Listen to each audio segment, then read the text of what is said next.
All right, so this is the tutorial for manufactured treatment device inspection. Specifically, we're talking about the Aquaswirl or any type of hydrodynamic separator type manufactured treatment device. Basically, the first things you're going to want are an existing report, whether it's a stormwater inspection report we've already completed for the site, or a O&M manual for stormwater facilities, right? Operations and maintenance manual. You can also, depending if you know the type of manufactured treatment device, like for example, Aquaswirl, you can go to their website and they have a maintenance and inspection manual for all of their devices. All right. So you want to read through any of those before doing any type of inspection work, just to know what you're looking for. For this particular device, what we're going to want to look for is the level of sediment at the bottom, and you're going to want to know if there's floatables, right? Any type of debris that's floating on top of the surface, which will easily be seen once you open the manhole. Items that you're going to need for this, you're going to need a manhole hook or some type of device to open up a manhole. You're also going to want a surveying rod, like the basically like a leveling rod. It's just a little more sturdy than a tape measure. You can use a tape measure, but getting through sediment at the bottom can be kind of tough with a tape measure. So that's why you use a leveling rod. All right, let's show you what it looks like. All right, so this is what the typical manhole looks like. This one is labeled with the Aqua Shield. Sometimes it'll just look like a normal manhole. All right, but this one, this is what it looks like. You're basically gonna take your manhole hook, hook it in the side, and you're gonna have to lift this thing out. It helps to have a second person with you if possible, but I'm gonna set this down so you can take a look at it. Let's see.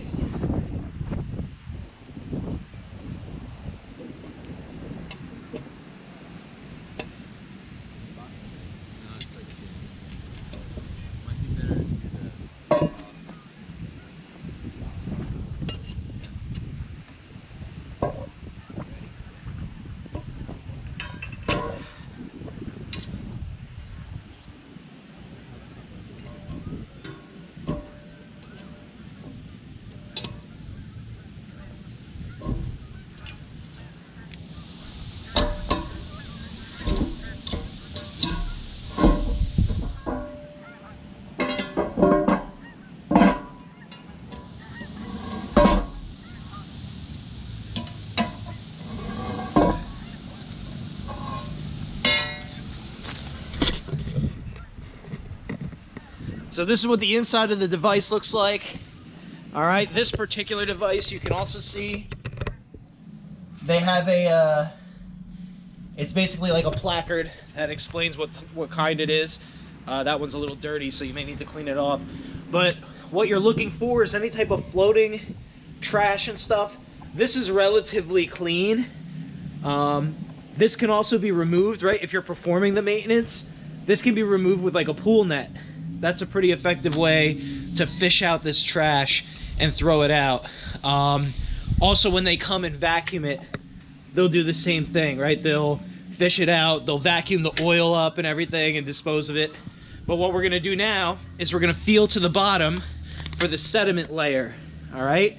When you insert the rod, you're gonna, basically go all the way down until you feel some type of, it'll feel like a wet, saturated sand layer at the bottom. You're gonna take a measurement to that, and then you're gonna try to penetrate down all the way to the bottom. When you feel the concrete bottom, that's where you're gonna stop, and then you'll take a measurement, and that'll let you know the difference will be the level of sediment in the system. So we're gonna do that now.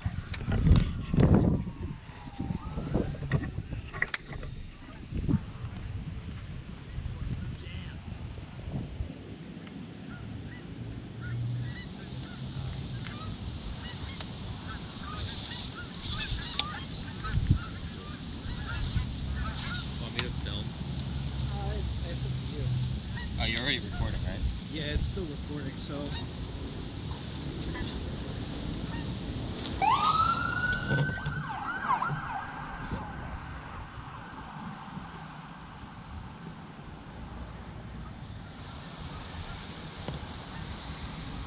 Alright, so at 6 feet, I can feel the sediment layer. And then I'm gonna try to push in.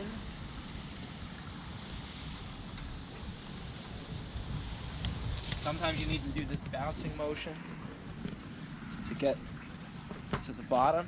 I think I'm at the bottom now. That's what it feels like anyway.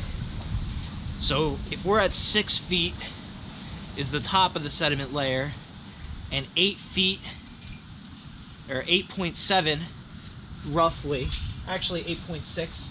8.6 is the is the bottom of the sediment layer. That means we've got like 2 feet of, we've got a significant amount of sediment in here. So in the report, you would just make a note of that and recommend having it cleared out. All right, I'm gonna just write these numbers down so I don't forget them. This is kind of important. All right, we are at 8.6 feet to bottom. All right.